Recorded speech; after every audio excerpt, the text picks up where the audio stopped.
Half a month after the incident at Corellia Fortress, a sense of lingering unease still hung over the Empire. The government increased patrols by the railway military police as part of their counter-terrorism measures, while the noble faction bolstered their provincial armies. There were even rumors that they'd hired several Jaeger corps.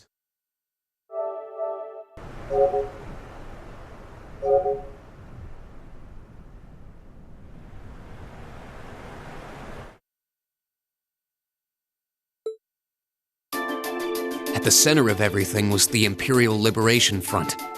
They had allied with a terrorist group from the Republic of Calvert to attack the trade conference in Crossbell, and as we'd seen firsthand, had attacked Corellia Fortress in an attempt to fire the 2 railway guns stationed there. They'd made it abundantly clear that they were no mere insurgents. These were dangerous people we were dealing with.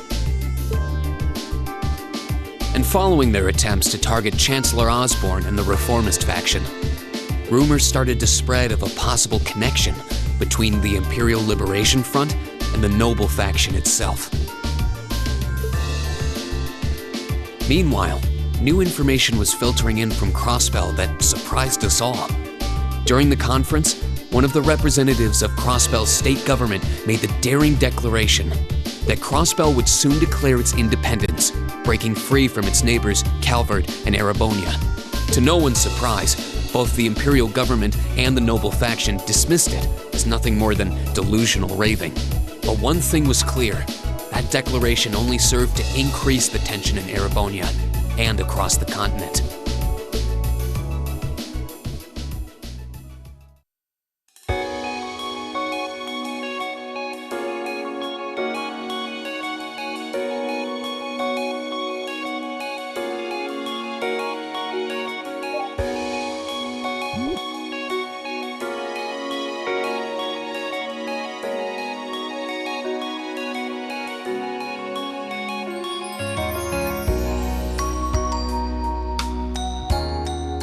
Cool, clear autumn day, the Academy's prestigious board of directors gathered for their first meeting of the year.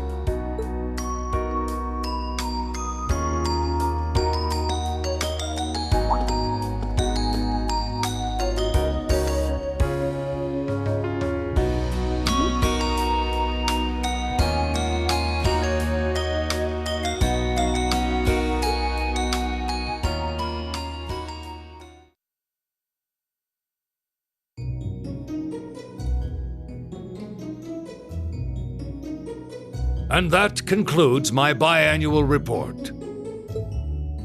Good. It seems the Academy is running like a well-oiled machine. No administrative issues to speak of. Student performance is sitting comfortably above the national average on exams and on general aptitude tests, too. The second-year students seem to be having a banner year as well. The Student Council president, in particular, has built up an outstanding array of extracurricular achievements. Well, she attended last month's trade conference, and from what I hear, she put the professional secretaries to shame.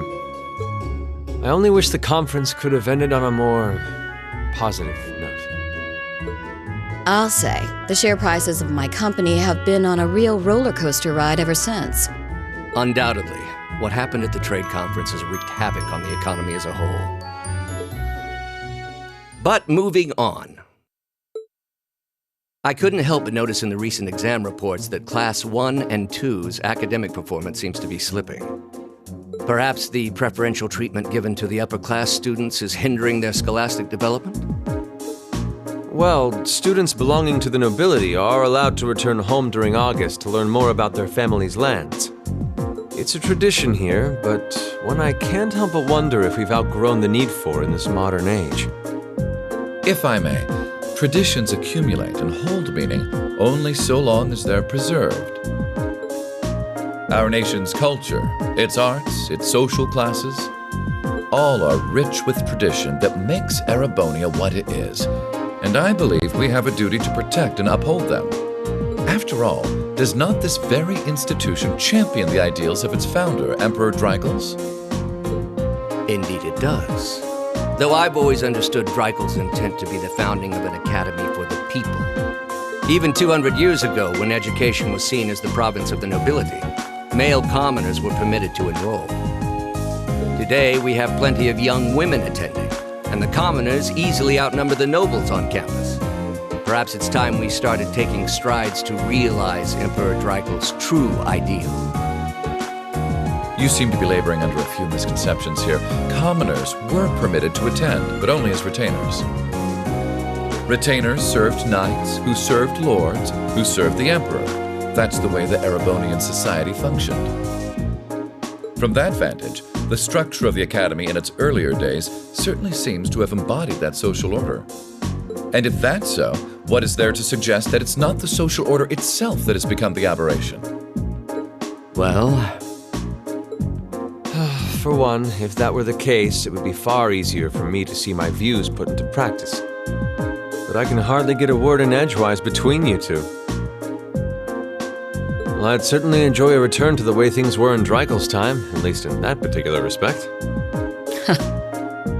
Our apologies, Your Highness. well, our role here is to consider your views and work toward implementing them. See what I mean? Would you be so kind as to help me out here, Principal? I'm here to moderate this board. It wouldn't do for me to express my position on the issues at hand. That said, I'm sure your passion for reform will triumph in the end, Your Highness. I suppose I should have known better than to look to my old teacher for sympathy. It warms my heart to see such a fine teacher-student relationship. Now, if I may, I'd like to steer this discussion toward a rather timely topic. We've already touched on the issues regarding the Orbal Net and the Orbal Staves, but I'd like to stress again that the adoption of new security measures for the Orbal Net should be a top priority. Well, I'm certainly inclined to agree. But we'll have to rely on the Foundation directly, as things are looking a little shaky with the IBC. You can leave that to me. The other matter I'd like to review is the use of the Orbal Staves and the Arcus units. Or more specifically, we need to talk about how Class 7 should operate from here on out.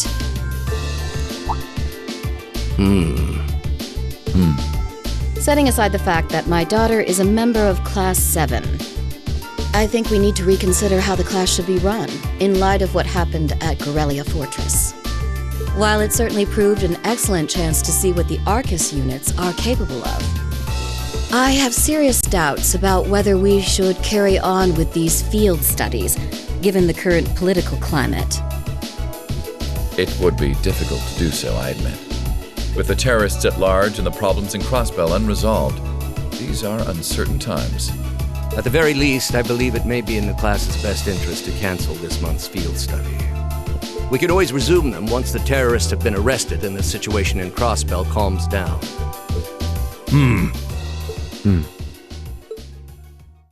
Arise, O youth, and become the foundation of the world.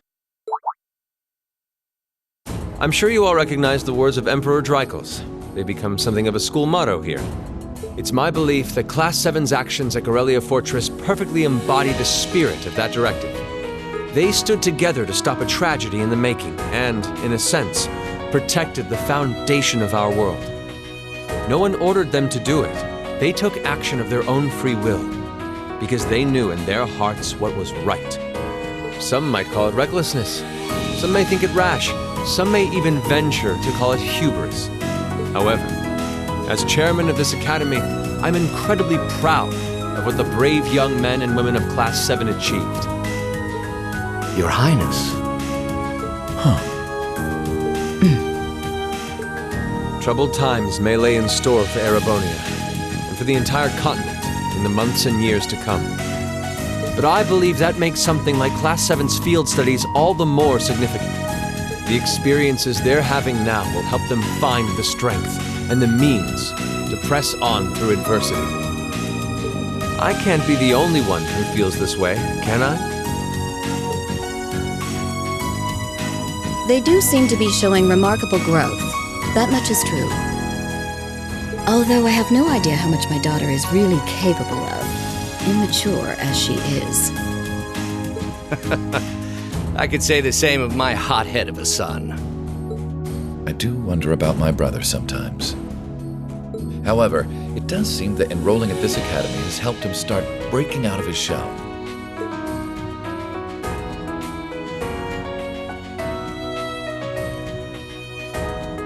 With the Academy Festival coming next month, we hadn't even planned a field study.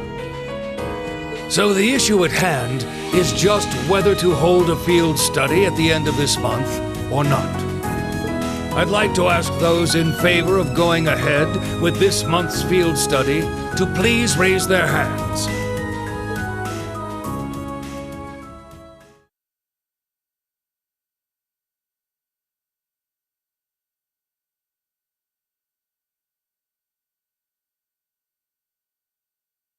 All right, I'd like to begin by taking everyone's ideas for our class's part in the school festival.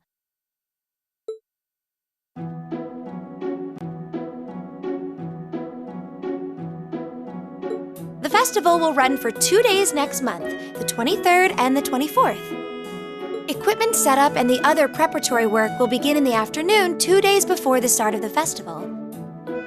But there's a lot of preparation needed before we get to that point, and the sooner we get that underway, the better.